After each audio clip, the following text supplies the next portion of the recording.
an independent, the mind can still have a certain independence of the conditioning of the brain. Now careful, sir. Yeah. Careful. Let's see. Suppose my brain is conditioned, being programmed as a Hindu. And I function, act, my whole life is conditioned by the idea that I'm a Hindu. Mind, obviously, has no relationship with that condition. Now, when you're using the word mind, it means it's not my mind, or... Oh, mind. You're discussing mind universally or generally. Yeah. It's not my brain either.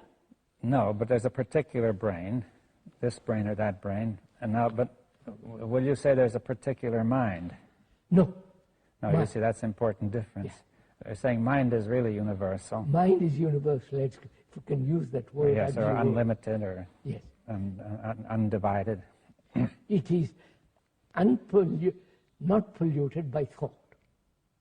But, see, I think for most people, at least there will be a difficulty saying, how do we know anything about this mind? I only know my mind is the first feeling, right? You cannot call it your mind. You only have your brain, which is conditioned. You can't say it's my mind. Yes. Well, whatever is going on inside, I feel is mine. It's very different from what's going on inside somebody else. No. I question whether it's... At least that seems different at first sight. I question whether it is different. What's going on inside me as a human being and you as another human being, we both go through all kinds of problems, suffering, fear, anxiety, loneliness, and so on, so on.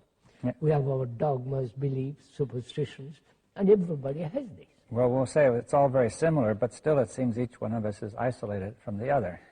By thought. Thought is created that I am different from you. Yes. Because my body is different from you. My face is different from you. So we carry that same, we extend that same thing into the psychological area. Yes, we've discussed that. But now... if we say, all right, that division is an illusion, perhaps, now then... no, not perhaps. No, let's say it is. It's an illusion, all right, now, although it is not obvious if a person first looks at it. Of course.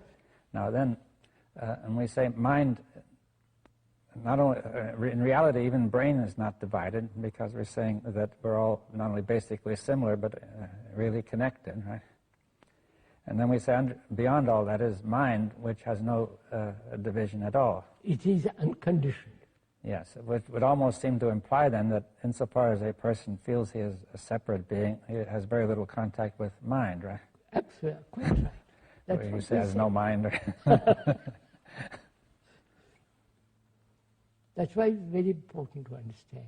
Not the mind, but my conditioning. Mm-hmm. Then whether that my conditioning, human conditioning, can ever be dissolved. That's the real issue. Yes.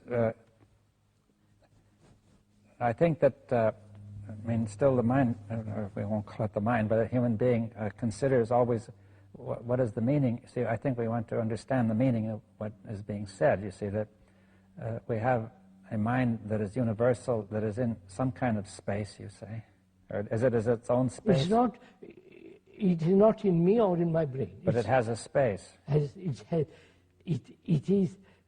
lives in space. It lives in a space, right? And silence. And silence, but it's the space of the mind, right? It's not a space like this space. No. And that's why we said space is not invented by thought. Yes. Now, is it possible then to perceive this space when the mind is silent? To be in contact with it? Not perceive. When the brain is. Let's see. You're asking a question whether the mind can be perceived by the brain. Or at least somehow be aware, an awareness or a sense. Yes. And we are saying yes, through meditation. You may not like to use that word. Well, I don't mind. I think it is possible to bring about, she said that's a difficult thing. When we use the word meditation, it's generally understood there's always a meditator meditating. The meditation is really an unconscious process. It's not a conscious process. Well, and how are you able to say that meditation takes place then if it's unconscious? It is taking place when the brain is quiet. Well, you mean by consciousness all the movement of thought? Yes, movement of thought. With feeling, desire, will, and all that goes with it, right?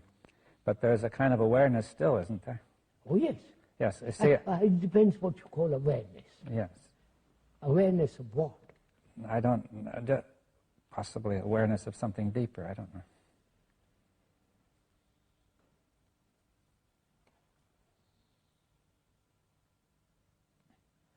See, again, when we use the word deeper, it's a measurement.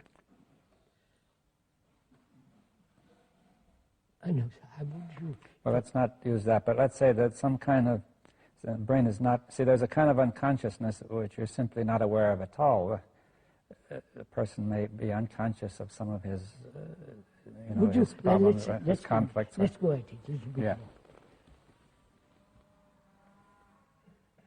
If I do something consciously, it's the activity of thought. Yes. Right? Yes, it's thought reflecting on itself. It's the activity of thought.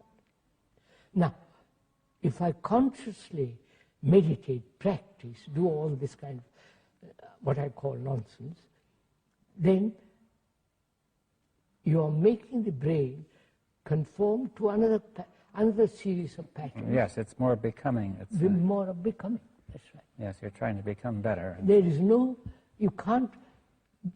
illumination by becoming. You can't be illumined, if I can use that word, by saying I'm going to be a chief. Yes, but now it seems very difficult to communicate something which is not conscious, you see that. That's the difficulty. But it's not just being knocked out, or a person is unconscious if he's knocked out too, but you don't mean that. No. Or under anesthetic, or. No, let's put it that way.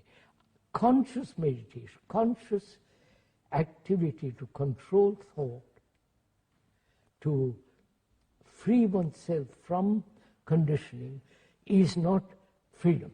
Yes, I think that's clear, but now it becomes very unclear how to communicate what else, you see that. Wait a minute, how can I tell, you want to tell me what lies beyond thought? Or when thought is silent. Silent. What words would you use? Well, I suggested the word awareness, or what about the word attention? I don't know. Attention is better for me. Yes.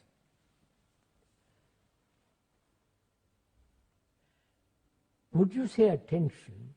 In attention, there is no center as the me.